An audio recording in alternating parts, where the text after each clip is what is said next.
What if I told you that one of the most radical fights for gender equality, labor rights, and democracy took place in India nearly 1,000 years ago? Well, welcome to this explainer. Today we're diving straight into some fascinating source material that maps out a massive historical paradigm shift. We're going to trace how an ancient, deeply orthodox society was completely upended by a revolutionary movement. And the crazy part? This movement still thrives today. It's honestly a fascinating look at how just one individual's vision can shake up the very foundations of society. So, here's a quick look at how we're going to break this down. First, we'll hit the Vedic Dark Ages, followed by Basavanna's Radical Rebellion. Then we'll check out the core tenets of Lingayatism, look at the First People's Parliament, and finally, wrap things up with a progressive legacy. All right, Section 1, the Vedic Dark Ages, a society divided. To really grasp the sheer magnitude of this revolution, we have to rewind to 11th century India, under Vedic orthodoxy. Buddhism had kind of faded into the background by this point, replaced by this incredibly rigid system that our source actually describes as an era of utter darkness. We're talking intense superstition and a super strict social hierarchy. The source points out some glaring contradictions here. I mean, picture this. People are actively pouring milk over a stone idol of a snake god, right? But at the exact same time, they're completely ignoring a starving human being right in front of them. It just shows how totally disconnected religious rituals had become from actual social welfare. And you know, this severe lack of empathy was basically baked right into the societal structure. According to the text, this orthodox society violently enforced the Varna system, which divided everyone into 4 incredibly rigid classes. Women were completely subjugated, no education, no sacred thread, and they were forced into brutal practices like Sati, where widows were literally thrown onto their husbands' funeral pyres. And for the lower caste, the Shudras, the treatment was horrific. They were barred from temples and strictly banned from any intellectual activity. The text even points out that if a lower caste person tried to read the Vedas, their eyes were pierced with hot irons. Oh, and on top of all that, animal and sometimes even human sacrifices were just a regular occurrence to appease the gods. Which brings us to Section 2, Basavanna's Radical Rebellion, the Insider. Right, so enter Basavanna. Now, he wasn't some outsider looking in.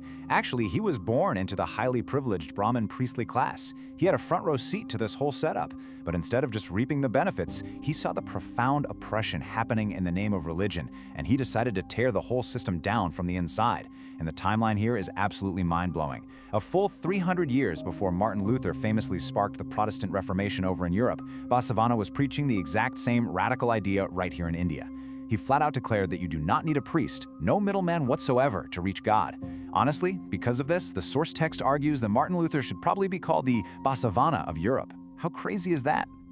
Moving on to Section 3, Core Tenets of Lingayatism, a New Paradigm. So, Basavanna starts gathering folks from all walks of life, including Jains and Shaiva Brahmins, and he just totally bypasses the old system. He establishes a brand new, classless, monotheistic faith called Lingayatism. He completely throws out the Vedas and the Varna system to build a society on actual equality. And he used this brilliant physical symbol to do it. Instead of locking gods away in temples where lower castes couldn't even enter, followers were given an Ishtalinga. It's basically a representation of a single formless god, Shiva, that you wear around your neck. It literally signified that you had direct personal access to the divine at all times. No temple required and definitely no priest. He also rolled out this foundational concept called Kayaka Kailasa, which translates to work is worship. Under the old Vedic system, if your dad was a shoemaker, guess what? You were a shoemaker. You had no choice. But Basavanna boldly wiped out those caste-based job restrictions. He declared that anyone could choose any profession no matter where they were born. Just doing your daily work honestly, that was the ultimate way to worship God. Our source outlines a few more of his main teachings that just completely upended tradition. He pushed for strict monotheism, banned animal sacrifices, and stopped the wasting of food in fire rituals. Plus, he ditched Sanskrit. Back then, Sanskrit was this elite alien language to the masses. So instead, he wrote his teachings in Vachanas, using the local language. For the very first time, regular folks could actually engage with these deep philosophical ideas. And this is a real game changer. He championed absolute gender equality.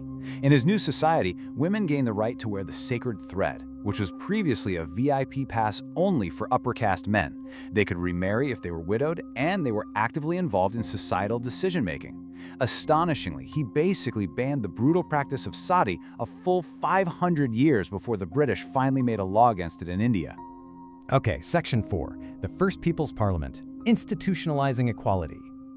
Now, Basavanna didn't just talk the talk, he walked the walk. As chief minister of the Bajala kingdom, he actually institutionalized this equality by creating the Anubhava Mantapa. Our text makes a really cool point here. This system of democratic discourse was set up in India a full 100 years before the Magna Carta was even signed in England. It was a safe space where common people, who previously had zero voice and were kept completely in the dark, could suddenly speak their minds freely. To give you an idea of how wild this was, this early parliament had 770 representatives from across all social classes. And get this, it included 70 women. For the 11th century, that is a staggeringly progressive number. Together, they debated progressive thoughts and agreed upon the values of their new society. It was literally a working democracy, centuries ahead of the curve. Which leads us to Section 5, a progressive legacy, Lingayism today. So Basavanna's revolution wasn't just some flash in the pan. Today, Lingayatism boasts over 20 million followers across southern Indian states like Karnataka, Maharashtra, and Telangana. And the source actually details these stark cultural differences that still persist today between Lingayats and Orthodox Brahmins. Because Lingayats totally rejected the Varna hierarchy, they do not allow Brahmin priests to perform any religious task for them, not for births, marriages, or deaths. Take marriage, for example. Traditional Hindu marriages usually center around a fire, right? But Lingayat marriages use water in 5 vessels, which represent the 5 pithas of their faith. And, completely sticking to Basavanna's original rules, Brahmin priests are strictly forbidden from officiating. This break from orthodoxy even extends to death. While Orthodox Brahmins traditionally practice cremation, Lingayats practice burial. The deceased are buried in this seated meditative pose called Dhyana Mudra, holding their Ishtalinga right in their hand. It's viewed as a direct merger with God, rather than a departure that needs a bunch of complex rituals from outside priests.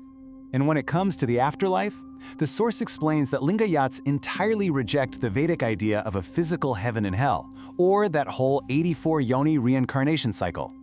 Instead, they believe your daily actions right here on earth are your heaven and hell. Living a simple life of truth, doing good deeds, donating your wealth for the welfare of others through Dasoha, that is heaven. Lies and bad deeds, that's hell. You don't need to take a dip in a holy river to wash away sins. It's your actions right now that actually matter. So, looking back at Basavanna's incredible life, his total rejection of deeply entrenched orthodoxy to build a truly egalitarian society is just breathtaking. He looked at a world split by class, gender, and superstition, and envisioned something completely different. Which leaves us with a pretty big question. How does a 1,000-year centuries? It started with brilliant 12th century Sharanas, like the mystic poet Akka Mahadevi, Alama Prabhu, and Channabasavanna. Later on, it inspired legendary historical rulers like Kittur Channama and Keladi Channama, who fiercely defended their territories. And jumping to the modern era, the community has produced political titans like Bidijati, S. Nijalingappa, and B.S. Yediyurappa, as well as literal pioneers in science, like former ISRO chairman A.S. Kilan Kumar. To really put this modern political influence into perspective, just consider the Indian state of Karnataka. While the Lingayat community makes up about 17% of the state's population, their legacy of civic engagement is so deeply ingrained that of the 23 chief ministers Karnataka has had since 1952, 10 have come from the Lingayat community. That's a direct reflection of this enduring organizational strength that's rooted right back in Basavanna's early social structures. Let's move to and see how this builds. When we look at the entire journey, from Basavanna's birth in 1131 CE to the revolutionary Anubhava Mantapa, all the way to centuries of widespread mathas, or monasteries, that kept the philosophy alive, the impact is just astounding. The movement is actually so globally recognized for its democratic ideals today that in 2015, a bust of Basavanna was unveiled facing the UK. Brahma Padaviyanolli Vishnu Padaviyanolli Olli Brahma Padaviyanolli Vishnu Padaviyanolli Olli Rudra ಪದವಿಯನೊಲ್ಲೆ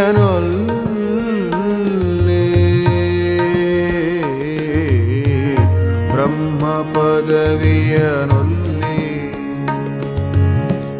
Vishnu ಪದವಿಯನೊಲ್ಲೆ ಒಲ್ಲೆ